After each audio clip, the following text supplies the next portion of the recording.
Senator Tulfo, you have the floor. Thank you, Mr. Chair. Magkano pong binibigay na cash assistance sa bawat surrendery po? For the MILF, we are giving 100,000 100,000. unconditional cash O, transfer. 100,000. Okay, ilan po yung surrendery? We term it decommissioned, Your Honor. Hindi, ilan po yung nag-surrender na nabigyan ng 100,000 each? 26,132. 26,132. Ilan po yung baril?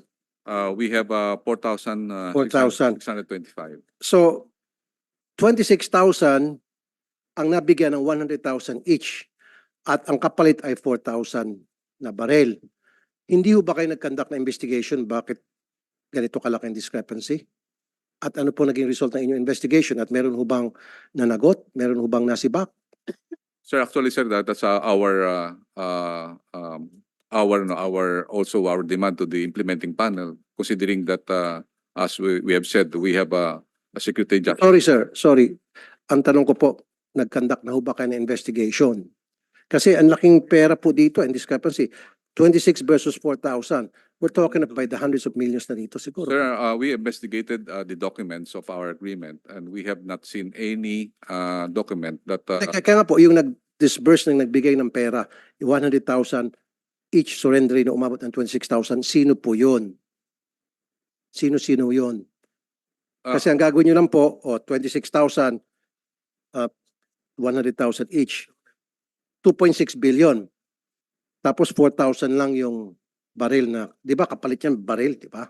So, sino ho yung namigay ng pera, nag-abot ng pera, nag-process ng mga surrender? it was the DSWD who processed, but the IDB, No, the it one should not be the DSWD. Dapat kayo po sa military para kayo po nagbe-bet to make sure na ito'y talagang surrendery.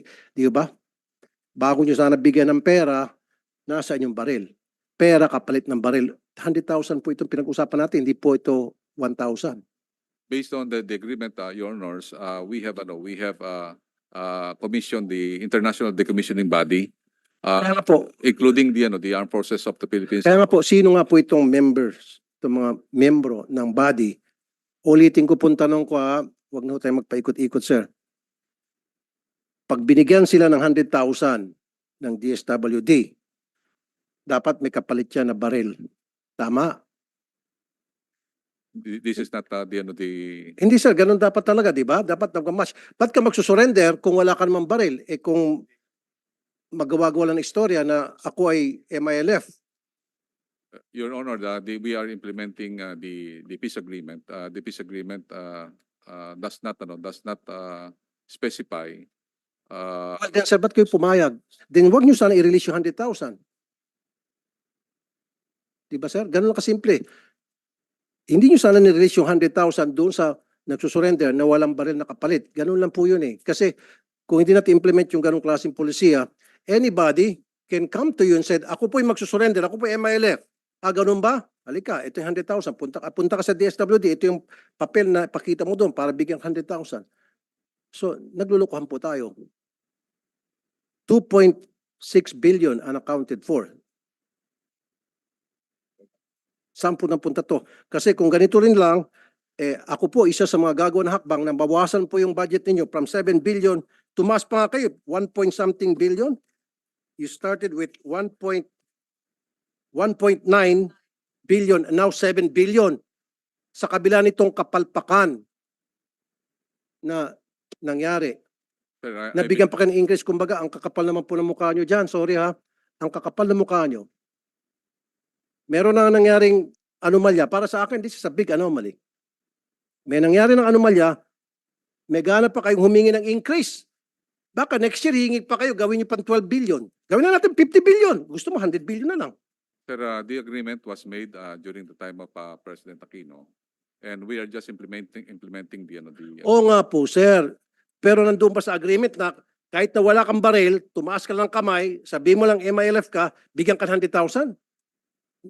Nakalagay pa sa agreement na yun, show me. The agreement says that the 40,000 will be decommissioned. The number of 40,000. Sir, you're hearing me, but you're not listening to me. Tinutumbok ko po dito yung anomalya. Kasi po, di ba, pag nag-surrender yung isang MILF, na-decommission na siya, o anong patunay na siya ay member ng MILF? Ang isang patunay dyan yung barel para mabigyan siya ng cash assistance na 100,000 pesos. So therefore, pag may pupunta sa inyo dyan, nagsabi MILF, surrendery ako, nasaan yung baril mo? Alam naman ang pupunta sila, may dala-dalang batuta lang o may dalang gulok. MLF ako, ito ang armas ko, gulok. Ito 100,000, hindi man siguro ganun po, di ba? Common sense lang po yun. So malaking anomalya. Kaya nga po, kung ako dapat sa sitwasyon mo, may nasibak na, may nakulong na. Totoo yan. Kasi laki anomalya eh. 40,000 versus 4,000. 46,000 versus 132 versus 4,000. Follow-up question lang in line with the question of Senator Tulfo. Kanino niya ba binibigay 100,000? Sa surrender ba mismo o sa organization? Combatant, the IDB fully identified and verified the identity. In fact, they can. Mismo sa Yes, sir. surrendery? Yes, sir. Yes, Your Honor. Kasi meron mga aligasyon na merong mga hindi umaabot na total na 100,000. May mga cut pa raw. Sir, At hindi talaga buo na 100,000 ang tinatanggap ng mga surrenderies. based on the decommissioning process, most of them will have the biometrics, Your Honor. Pinapipirma niya ba na Yes, yes, sir. nakakatanggap ng They have 100,000? They have the biometrics ID. So it is fully identified by the IDB because the IDB is the one commissioned by the both panels. Yeah. And it is being given to the individuals, Your Honor. Kasi nakakatakot niyan. Pagka sa organisasyon yung binigay 100,000 kada surrendery, baka naman lalo silang pinupondohan pa ng gobyerno yung kanilang recruitment plan. Mr. Chair, okay, pwede magsigit. Ito lang po ang gusto kong mangyari. Gusto ko, kung merong susunod na hearing, yung result ng gagawin yung investigasyon ngayon, sino-sinong involved sa corruption. May corruption dito, whether you like it or not. Meron po, ang laking discrepancy. Mag-imbestiga po kayo, dapat may managot. Ang laking pera po dito, ang nawala sa gobyerno. Your Honor, Dahil kung hindi po, sa susunod na Senate hearing, patatapyasan ko kayo ng budget. Your Honor, You can count on me on that. I could say that, proudly say that there is no corruption in this decommissioning. We are just following the agreement. Sir, Do not tell us that we are corrupt. I'm not saying you're corrupt. What I'm saying here is, meron pong mga tao dyan sa loob ng inyong organization. I'm not saying you are corrupt. I'm saying there are people there that are not doing their job or maybe they're involved in corruption. Because if they're not involved, common sense lang po ito, Secretary Galvez. Pag nagsolik, pag nagsabi ka ikaw ay combatant, di ba combatant meaning meron kang baril. So kung meron kang baril, isusurrender mo yung kapalit ng 100,000. Your Honor, the categories of the firearms is not only individual firearms. We have also cruiser weapons. That cruiser weapons, meron po yung mga 5 o 6 po yung tao na. Then sana magmamatch pa rin. Isama mo na yung machine gun, isama mo yung cruiser weapon, kung ano pa mga weapon, kasama na dapat din. But I definitely take offense, Senator, that you are already telling us that there is a corruption. I believe that is not a correct accusation to us. Well, sir, I'm sorry. I'll stand by what I said. Meron pong corruption dito. Masaktan ka na, masaktan ka, I don't care. I'm talking on behalf of the taong bayan. Kasi nga, sir, very clear ng discrepancy dahil kung hindi po, kung hindi po talaga, kung wala po talagang korupsyon dito, sana nagmamatch tong numbers. Hindi po nagmamatch eh. At saka isa pa, dapat nag-imbestiga na kayo dati pa. Pinaliwanag nyo sa amin yung discrepancy. Ano nangyari? Yun lang po yun eh. Your Honors, Kasi we're talking of hundreds of thousands, may mga allegation pa nga, hindi nga natanggap daw yung pera. Your Honor, we are there. We are validating all the. Then prove to us na walang korupsyon. Then sabihin nyo sa amin bakit ganito kalaking discrepancy.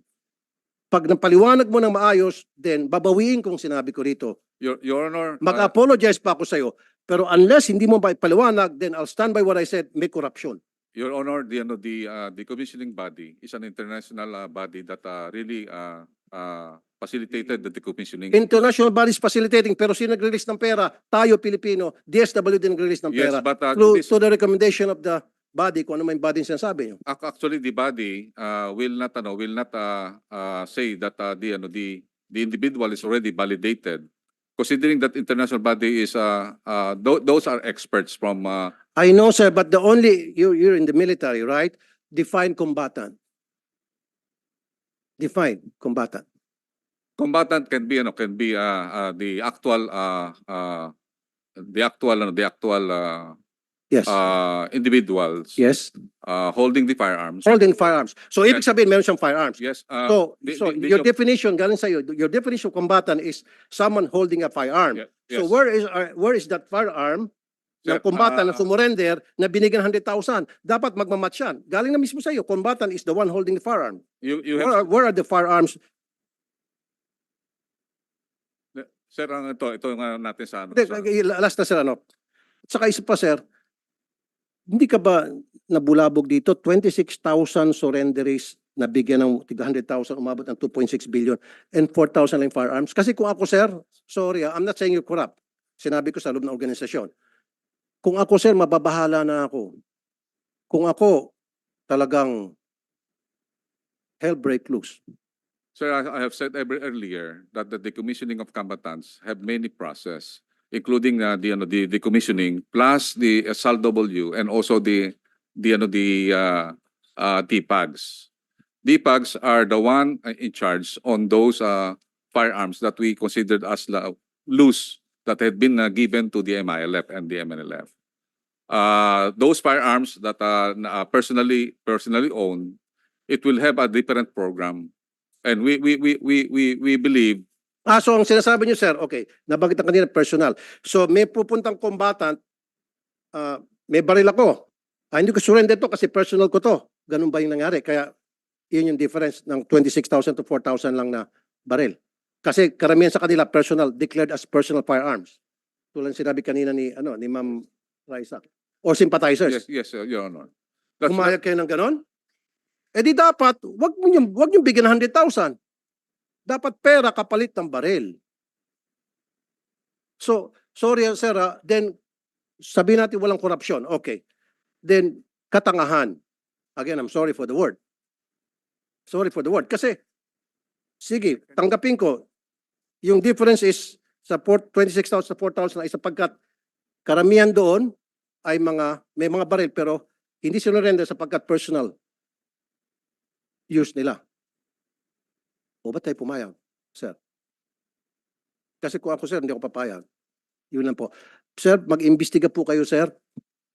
I'm not saying again you're corrupt. There is corruption here. Mag-imbestiga po kayo, sir. And dapat, head should roll dito. Meron talagang kalokohan dito. Hindi mo i-admit yun, sir, pero I'll stand by what I said. Maliban na lang, sir, kung ikaw ay nag-imbestiga at napakita mo sa amin, klarong-klaro na kung bakit ganitong discrepancy, then babawiin kung sinabi ko.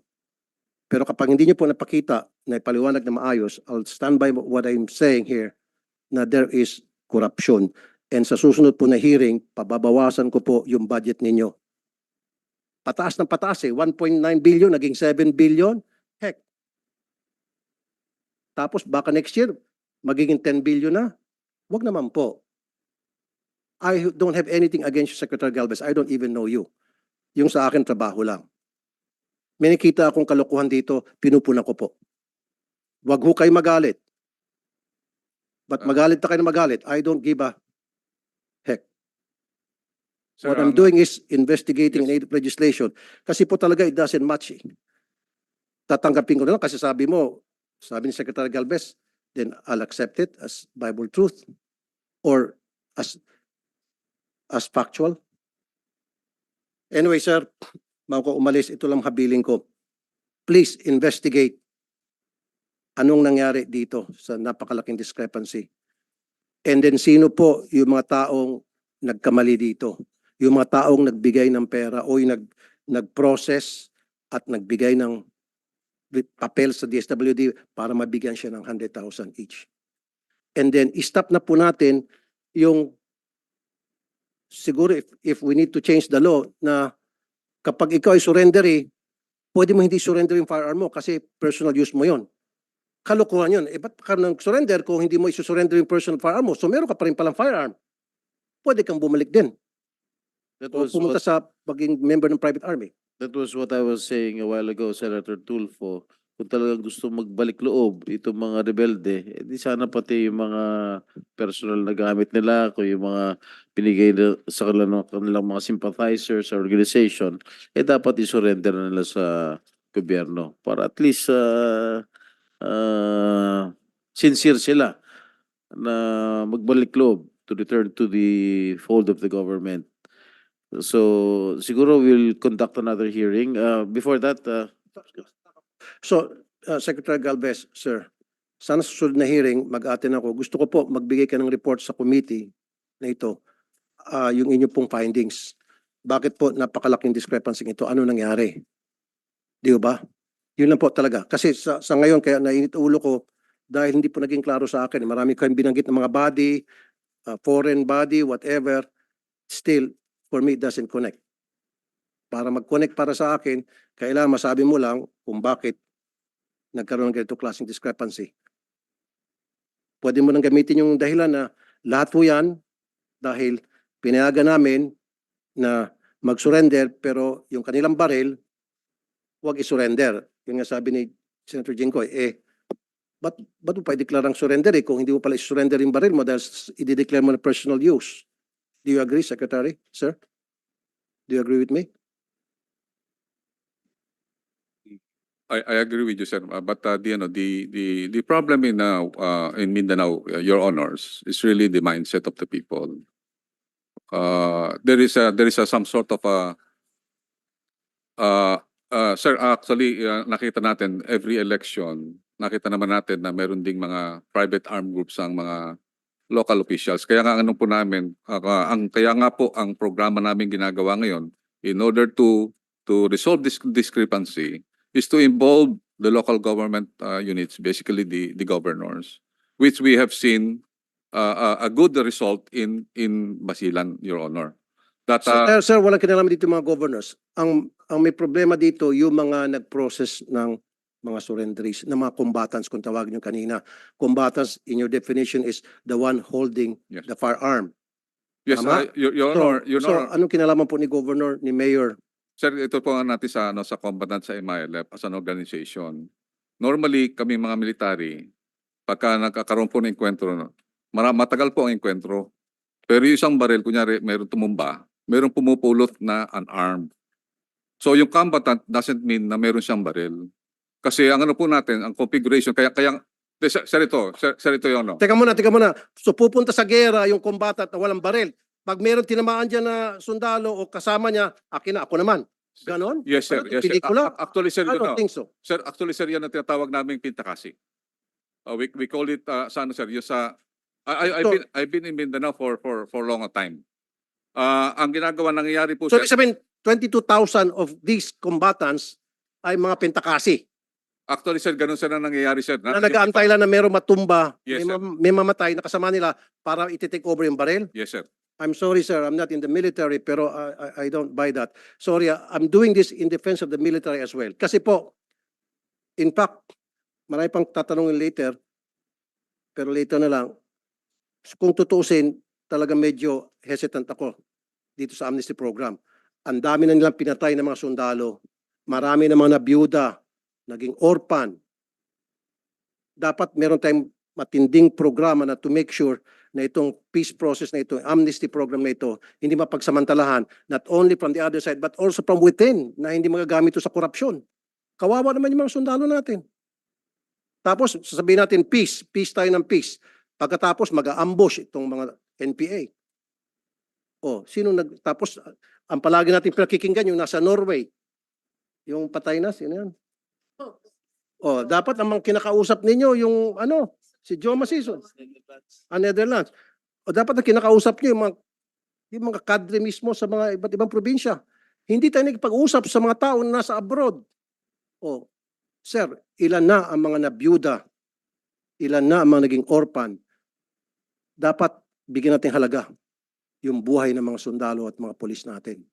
Huwag natin basta-basta na lang, sige, peace tayo, peace amnesty para, sorry again para pagkakitaan. And again, I'm not saying it's you. Wag ko kayo maging masyadong defensive because I'm not referring to you. I'm referring to the body, to the organization na nagpo-process nitong pagsusurrender na para sa akin, paninindigan ko, pinagkakitaan.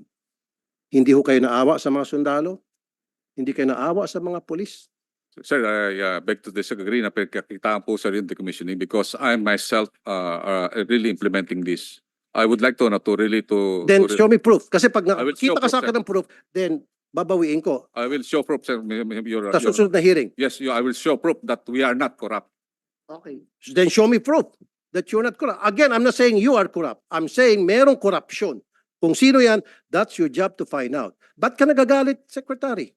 Because you are accusing us that our organization is corrupt. Yes, because napakalaking discrepancy. Kahit na siguro itong si Juan de la Cruz niya sa kalye, makita itong sobrang laking discrepancy. There is a problem here. And we're talking about billions of pesos here. Kung pinag-usapan na po dito ay 200,000, 2 million, pwede, I'll let it go. Pero if we're talking about by the billions, come on, sir. There's something wrong. I'm not saying that you're corrupt. I don't know, ba't ka nagagalit? Talaga merong corruption dito. I'll stand by what I said. There is corruption. Unless may prove nyo sa akin, then come back sa next hearing, prove to me na walang corruption, then ako mismo magsasabi wala palang corruption. Okay, we will just And I would even apologize. Pero kapag hindi nyo po napatunayan sa amin, naging klaro sa amin, may account itong 2.6 billion, then I'll say corruption is corruption. Period. Thank you.